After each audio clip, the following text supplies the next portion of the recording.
আলাইকুম রহমতুল্লাহ। প্রিয় সিরাজগঞ্জবাসী, এক সময় গোটা সিরাজগঞ্জ ছিল শিল্প এবং কারখানার কেন্দ্রবিন্দু, তাঁত শিল্প। তারপরে ঘরে ঘরে গাভী লালন পালন করা হতো। মাঝখানে দেখা গেল তাঁতও বসে গেছে, গাভী পালনও বন্ধ হয়ে গেছে। তাঁত কেন বসে গেল?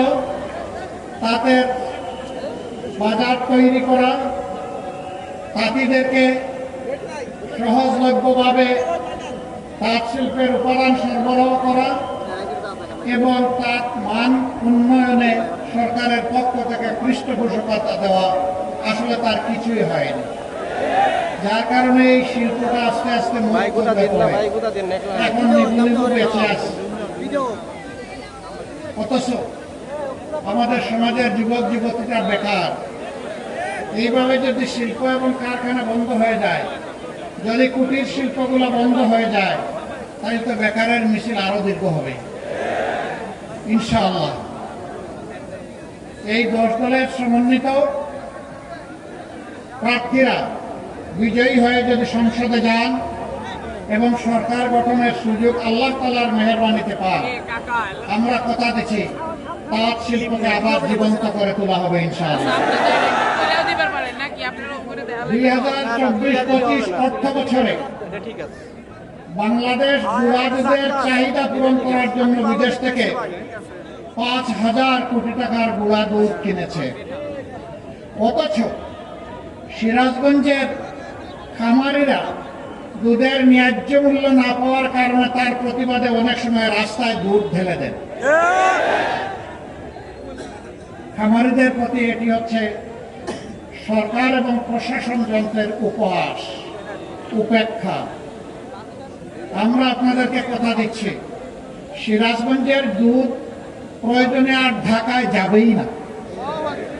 সিরাজগঞ্জের দুধকে এই সিরাজগঞ্জের মাটিতে আধুনিক এবং বৈজ্ঞানিক প্রক্রিয়াজাতকরণ করে গুঁড়া দুধে পরিণত করে বাংলাদেশের মার্কেটের দুধের চাহিদা পূরণ করা হবে ইনশাআল্লাহ।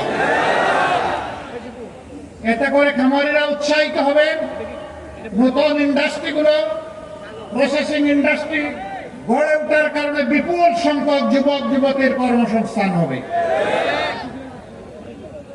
এছাড়াও এখানে নদী ভাঙনের কবলে পড়ে প্রতি বছর বিপুল সংখ্যক মানুষ তারা বাস্তুহারা, দিশাহারা হয়ে পড়েন। এর সাথে মানুষের কপাল কিসমত জড়িত। সেখানে স্ল্যাব বসানো হয়, গ্রহণ করা হয়, সব কিছুতে চুর এবং ডাকাতের আনাগোনা থাকার কারণে এগুলো মানসম্মত হয় না, বসানোর সাথে সাথে ধসে পড়ে যায়। আমরা জাতির কাছে অঙ্গীকার করেছি, আমরা দুর্নীতিমুক্ত বাংলাদেশ গড়ব ইনশাআল্লাহ। যদি দুর্নীতিমুক্ত বাংলাদেশ গড়া হয়, তাহলে আর এই স্ল্যাবগুলা নদী গর্ভে চলে যাবে না। স্ল্যাবের জায়গায় থাকবে, মানুষ নিরাপদ হয়ে যাবে ইনশাআল্লাহ। দুনিয়ার বহু দেশে এই নদীগুলা সম্পদ, এর নাব্যতা, খরস্রোতা মেনটেন করার কারণে মাটি উর্বর হয়, মৎস্য সম্পদ তৈরি হয়, নেভিগেশন বা নৌপথে চলাচল সহজ হয় এবং স্বল্প খরচে হয়। আর আমাদের দেশে এগুলাকে তিলে তিলে খুন করে এখন নদীগুলাকে মরুভূমিতে পরিণত করা হয়েছে, যার কারণ তার গভীরতা, নাব্যতা হারিয়ে ফেলার কারণে সামান্য পানিতে, সামান্য বর্ষায় 2 কুল ভাসিয়ে, মাড়িয়ে, ভেঙ্গে, চুরে চুরমার করে দেয়। এটা কি একদিনে হয়েছে? এটা 54 বছরে তিলে তিলে হয়েছে। কেন? নদী খননের জন্য, ড্রেজিং এর জন্য আমাদের কি কোনো বাজেট ছিল না? সব বাজেট ছিল। সেই বাজেটগুলা বালু খেকরা খেয়ে ফেলেছে। সেখান থেকে বালু উঠানো হয়নি, বালুর সাথে হাত মিলিয়ে নিজেরাই টাকা হজম করে ফেলেছে। জানি না কতটুকু ওদের পেটের ভিতর থেকে এই টাকাগুলো বের করে আনা সম্ভব হবে, তবে আমরা আমাদের হাতকে তৈরি করছি পেটে ঢোকানোর জন্য।